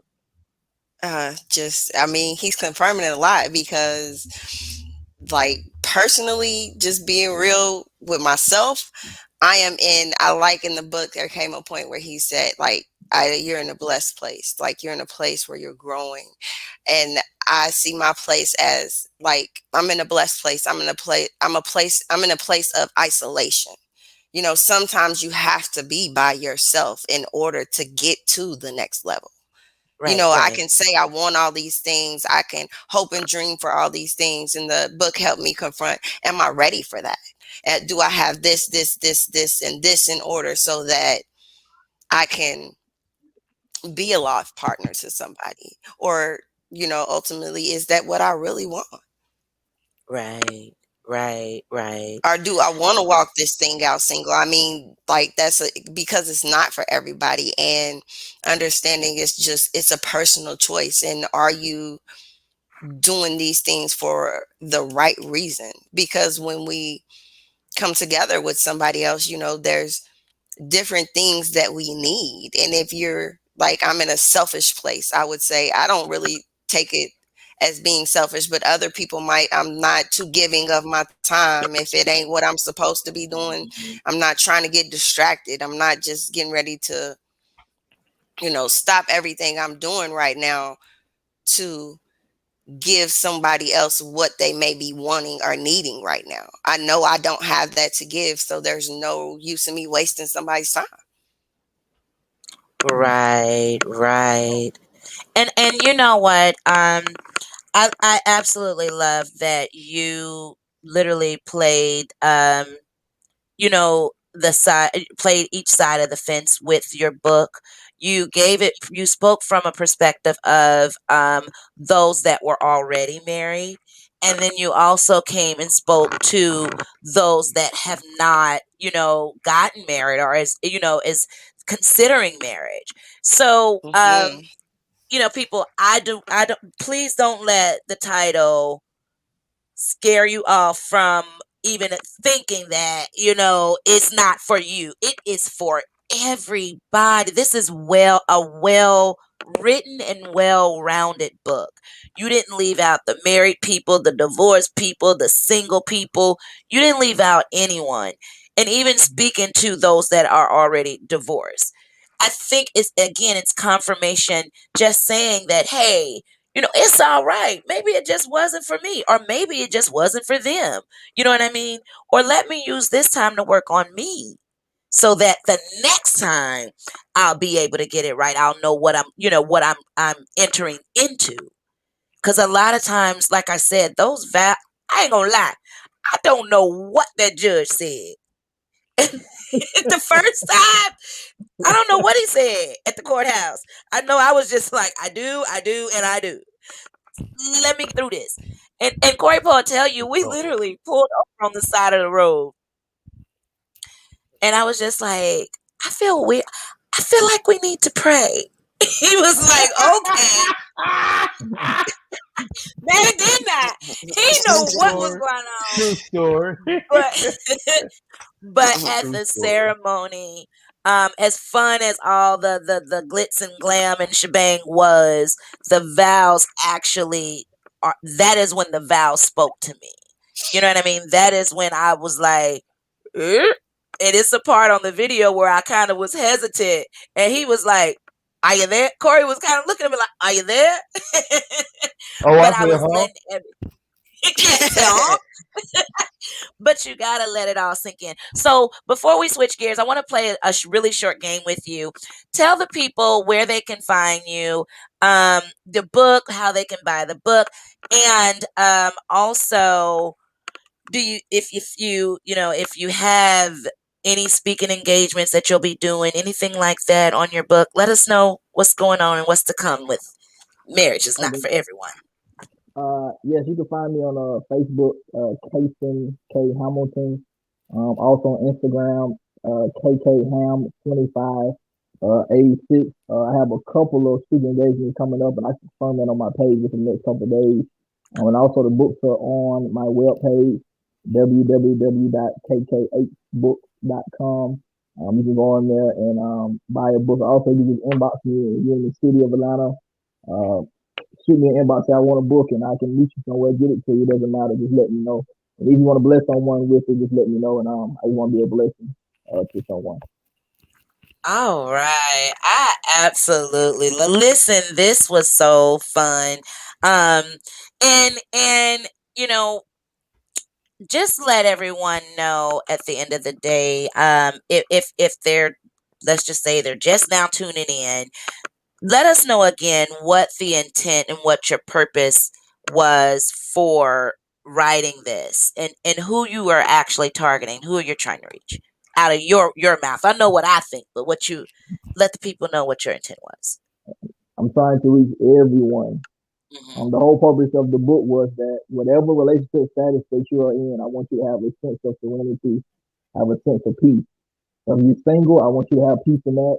If you're married, I want you to have peace in that. If you're divorced, widowed, whatever status you're in, I want you to have peace in that. Because the reality is there's so many people, most of their emotional trauma and health is coming from the reality of relationships. And they're trying to Mhm. figure this whole thing out. And I just want people to have serenity and whatever relationship status they're in, and especially single people. I just want them to help them avoid some of the pitfalls that I made personally and that other people have made through giving them wisdom and advice about what they can do to escape certain things. Because the reality is, like you said, a lot of people don't have access to literature, and some people don't have the grace to get through it. And I want to say this, and I'll let you have Mhm. it.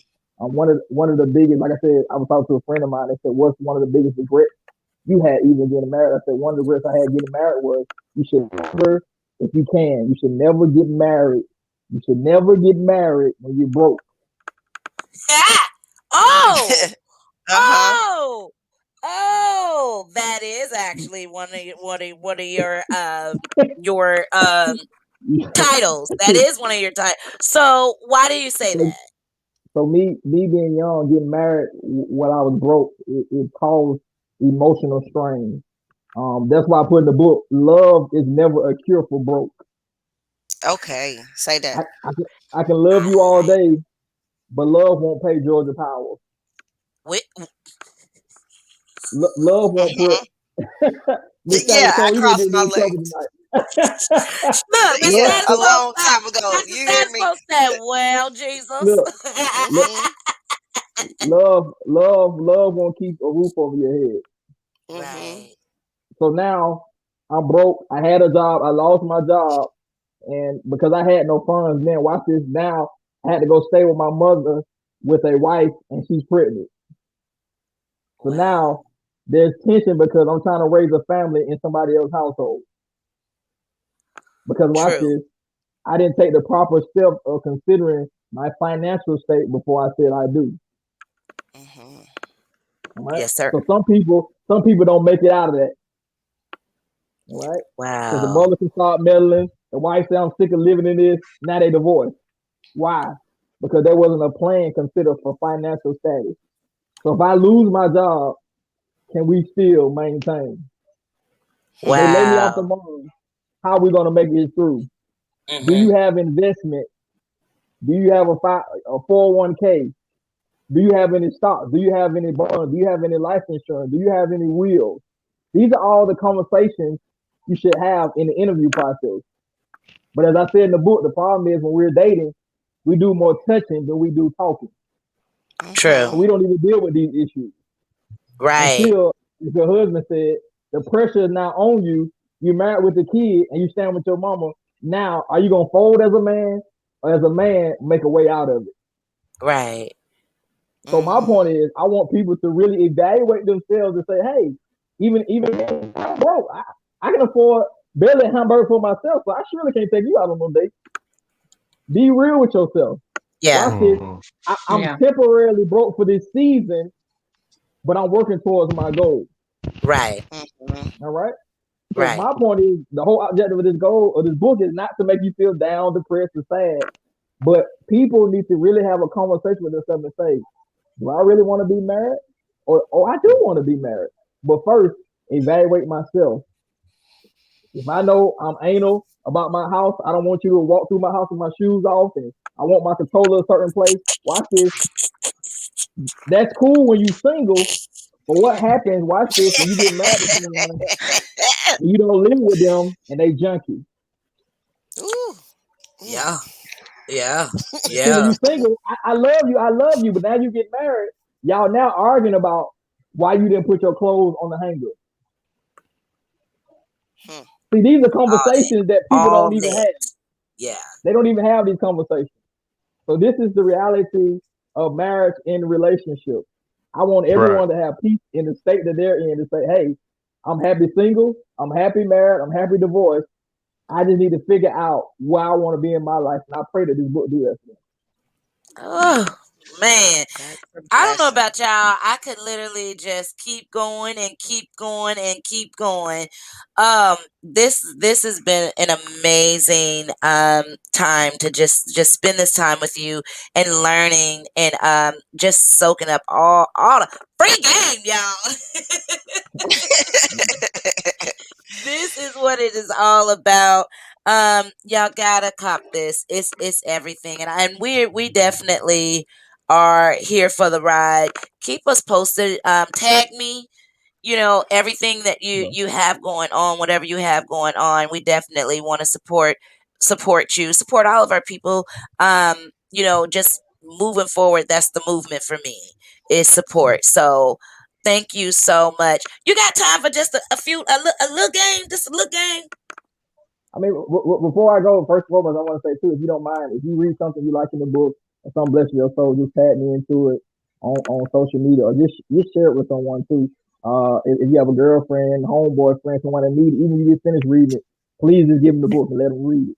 But before I go, Mhm. anything you want to touch on in the book, and then I get out your way. I get out your way. Anything you want to touch No, on? I want to play just one little game with you. Okay, go ahead. Pet peeves. Okay, so we ain't got that. Let me tell you how long we got. All right, we got about 5 minutes. Okay, All right, so pet peeves. What are some of your pet peeves that you have, and it could be anything. all right. Pet peeve as a man personally. Uh huh. All right, this is not about my wife, but one of my pet peeves is, this is not her, but this is one of my biggest pet This peeves. disclaimer is so funny. I have to make it because people will watch this and say I'm talking about her. So Right. it's not You that. know. One of my pet peeves is a fine, janky woman. Mm. Ah, Is a what? Say it again. he said a Mhm. cute, messy woman. A Oh man. fine, janky woman. Yeah, yeah, yeah, yeah. Fine junkie. Means You said junkie. she looks she looks good, but a car dirty, a house is not in order. Come Uh on, huh. man. Ah. Mhm. Come on, bro. That's, that's all First bad of pet peeve. all, no, first of all, Pastor, I just cleaned my closet. Don't come for me. I just cleaned it. Period. Period. Corey Paul, we're gonna go ahead and keep it going with the gentleman. So, what's one of your pet peeves? Oh, whew. Um,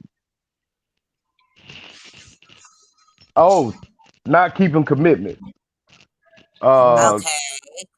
yeah, saying you gonna Okay. do something and not doing it. You know, not you personally, but anybody. I don't Okay. like that. Yeah. Okay. Wow. Okay. I like that. I like that. Not your status quo. Child, we try to get you ready for your husband now. What's your pet peeve? I You don't gotta hear know if marriage is right for me, okay?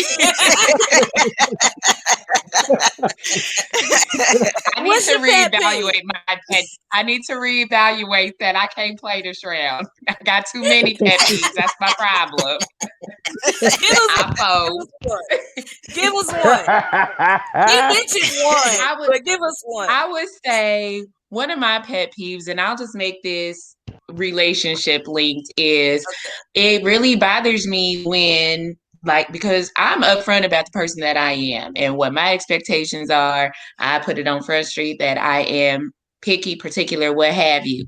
And it just really bothers me, whether it's my friends or, someone that I'm involved with, that the messy stuff really does bother me. And it's not just like, oh, you didn't take your shoes off when you came in, or you didn't do this. It's like, wow, you really, like, you dropped that and you didn't even get it. Like, that trifling stuff just doesn't, can I say trifling with the pastor? I'm sorry, pastor. But that just burns me up. See, that's why I shouldn't have went this. I've been on my best behavior because pastor was in the building tonight, and I'm just like, Lord, what did I just say? Was I cool? Okay. I've been nervous.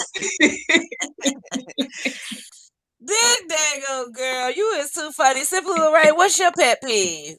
My That's pet all I peeve got. It's not is my dealing with just anybody that is closed minded and refuses to look at something through another lens. Yeah. Yeah. Yeah, true, very true. I have a pet peeve in regards, since we're talking about the book, um Marriage is Not for Everyone. I have a pet peeve with Lord, I got so many. But one of my don't do that. Don't do that. You're in my business.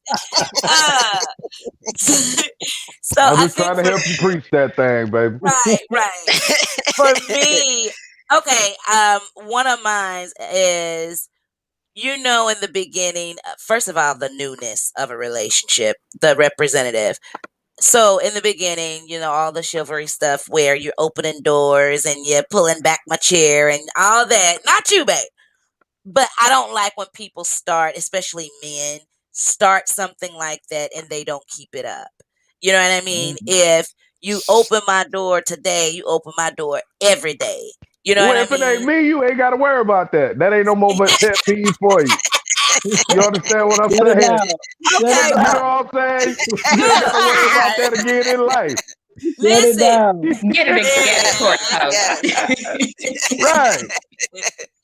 You in my business. Don't do that. So that's a pet peeve for me. I can't stand. Don't start something, today. And I was like this even with my kids. You know how at home they can't jump on my furniture, but then grandma let them jump on her. Like I've always been that kind of person. Like whatever you start, if stay consistent. So I guess should say maybe consistency. Um, Pastor Hamilton, this has been an amazing interview. Thank you so much for blessing us with your presence and this amazing book. Everybody, yet again, go cop this book. Tell them one more time where they can find you. www.kkhbooks.com. Also, I'm on IG, KKHam2586, and also on Facebook, Kasin Hamilton. Thank you. You are, I don't know how you remember all of that. I'm sitting here like I can never shout out my own self because I'm like, what's my Instagram? What's my Facebook? I can't ever remember it. Yeah, So photographic kudos memory. to you. Good job on that. Yeah. As always, it's a pleasure. Hey, everybody, we are back every Saturday, 9 p.m. Central Standard Time, 10 p.m. Eastern Standard Time. You know what? I think that time is going to change, but I'll post it. Follow us on Single Moms Lifestyle, Single Moms to Wives on Facebook, and 24/7 Moms on the Go on Instagram. Make sure you keep up with us. We are here with all the hot topics. We are here with all the insiders of what goes on within our family dynamics. If it's happening in yours, it's happening in ours, and we're talking about it. Stay tuned for next week. and you ain't got to go home, but you got to get about chill. And as always, I like to close the show for my parents. If you ever felt like raising them, you're not sure if your kids just quite got it, if it's quite curled. Well, our youngest son, Brandon, he wrote and produced this song literally for me, his mom, and I hope it blesses you all as it has always blessed me. We are out until next weekend. Good night. It's a letter to my mama, letter to my best friend. I know your love run deep, it'll never end. She taught me how to cook, she taught me how to clean. My dude's the realest one that is on my team, never ever picking sides. She taught me how to rise, taught me how to be a leader, never ever follow God, son, always follow God. She taught me how to pray, right before I eat, and right before I lay, don't be scared to make mistakes. She taught me that it's human, so I'ma be like Nike, and just do it, anything I wanna do. I know my mama, she gon' ride, yeah. She say never fear no men, only fear God, yeah. So I'ma walk around with my head high in these fear guys. My mama, she gon' be straight, I put that on my God. And I kill 100 niggas before I ever see you cry. I love you, mama. It's a letter to my mama, letter to my best friend.